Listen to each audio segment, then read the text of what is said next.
Well, we have another situation that only the Jets could find themselves in. So joining us again is Antwan Staley to break it all down.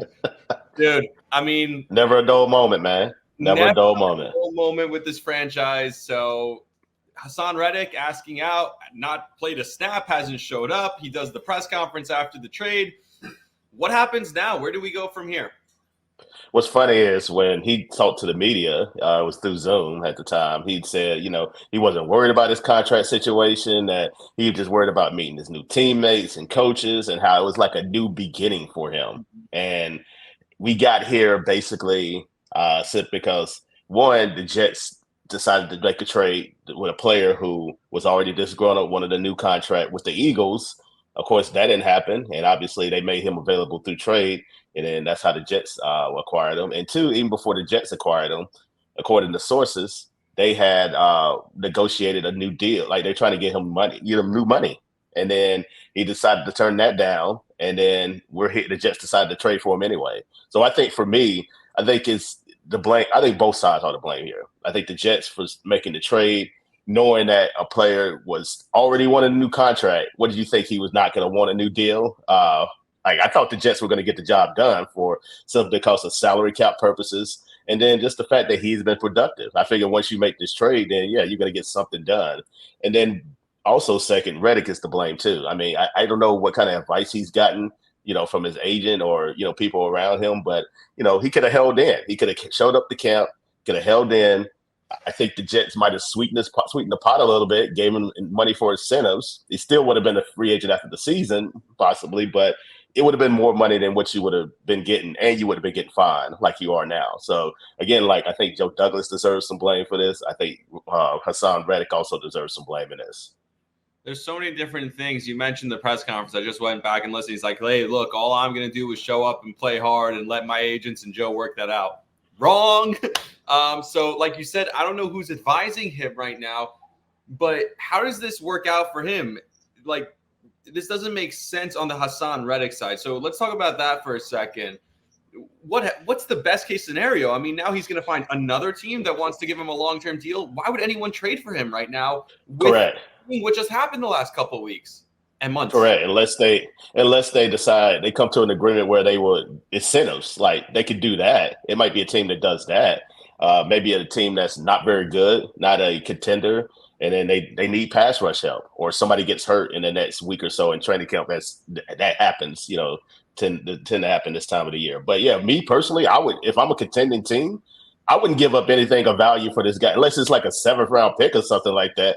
And then I don't imagine the Jets would take that unless they just decide, we're going to cut our losses. Let's just get something, a conditional pick for him. But yeah, I definitely wouldn't do it. I don't know what kind of advice he's getting, but he's getting fined. Not only is he getting fined $50,000 for training camp each day, now he's missing game checks because now he didn't play against the Commanders. He's probably not going to play he's not going to show up against the Panthers. And then he's missing basically 1/8 of his 1/17 of his salary, like that he's supposed to say this year, which is rounds up to about $800,000 if I did my math correctly. So that's a lot of money. That's a ton of money you're missing. And on top of that, you were fined for missing mandatory minicamp. You missed out on your $250,000 workout bonus. And, the money just keep adding up. Like, it's just not, at this point, it's just not worth it. Like, that's why I say I feel like he should have held in instead of held out at this point. Yeah, it makes no sense for him at this point.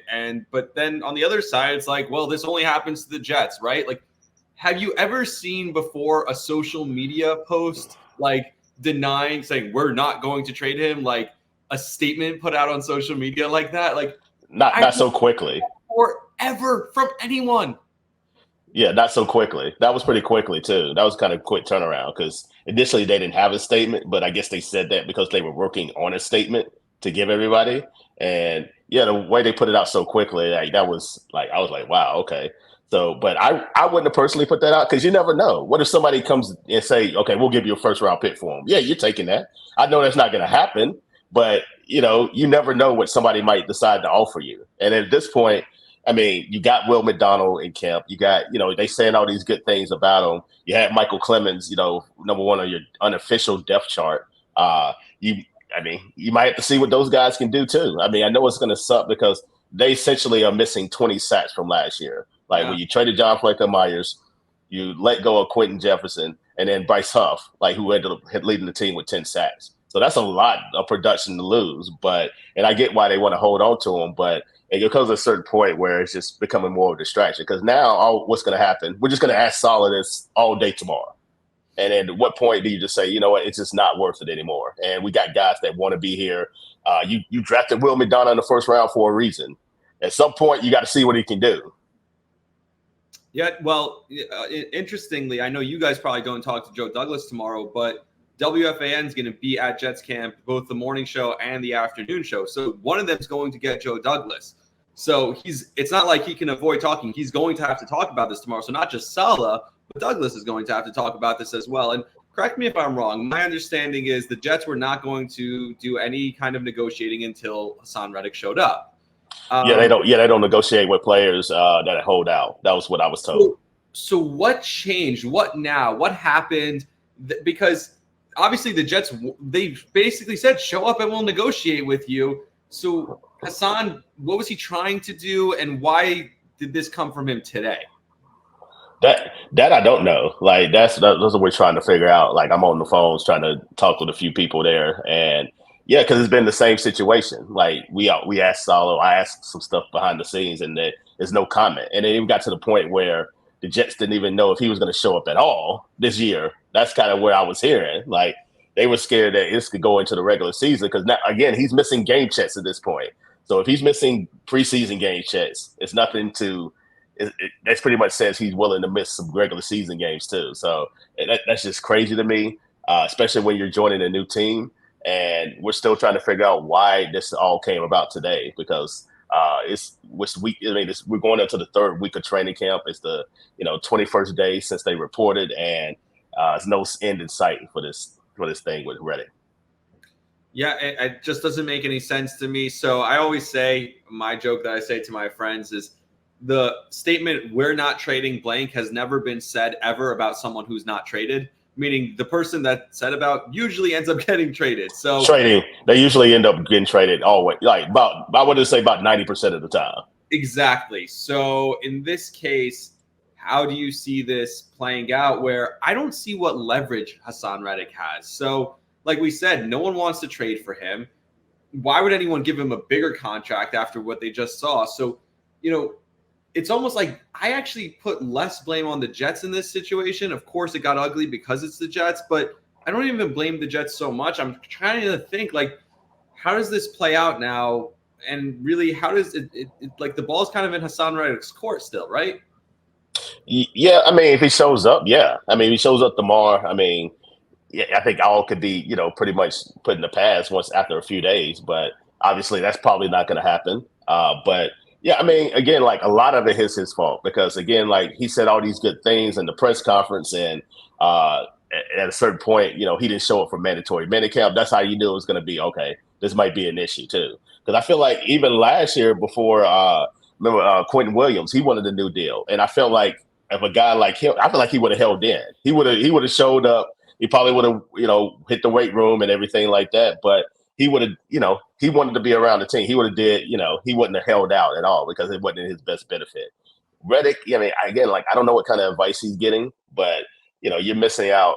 You're getting fined like over $2 million at this point, and then it's going to continue to keep racking up, especially with the game checks and everything. So yeah, I don't know where it's going to go. It doesn't seem like the Jets don't think he's going to show up anytime soon. So it was just kind of a bit of a standoff unless they decide they do want to trade him, which.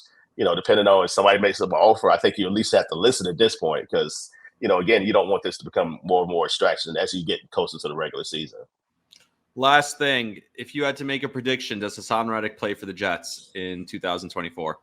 I'm going to say no now. Like, I didn't think we would be here. I thought he would show up. I just thought he would hold in for training camp. I thought he'd be upset, but, I thought they would do something kind of like what the Chiefs did with Chris Jones where they would sweeten the pot or something like that. But it doesn't feel like that's going to happen. Doesn't feel like he's going to show up anytime soon. And, again, with the statement, we joked about it, but, yeah, more often than not, they end up, parting ways from the playboy eventually. And I think that's probably what's going to happen.